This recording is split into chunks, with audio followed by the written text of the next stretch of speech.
Magandang araw sa inyo mga kaibigan. Itong ating almusalita sa araw na ito, January 1. Happy New Year po sa inyo lahat. Happy magsimula po ng ating Jubilee of Hope ngayon 2025. Ang Ebanghelyo ay Luke 2:16-21. Sabi ng Ebanghelyo, "So they came hurriedly and found Mary and Joseph and the baby lying in the manger. On seeing him, they related what they had been told about the child, and all were astonished on hearing the shepherds." The shepherds were already very wise dahil nakinig sa sinabi ng anghel, and they found God in the child.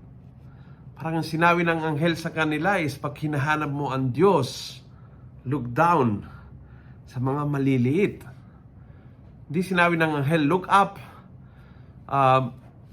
for God somewhere there sa kalawakan. No.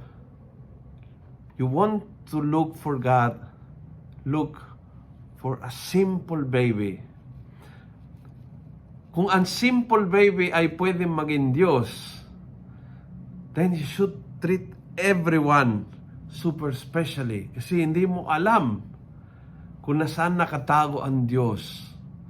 Hindi mo alam na ang bawat tao ay may special treatment dahil anak ng Diyos ang bawat tao, and everything is special dahil sa isang maliit na baby ng pangalang ay si Jesus.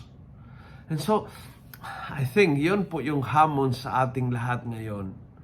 We will have a very special Jubilee year.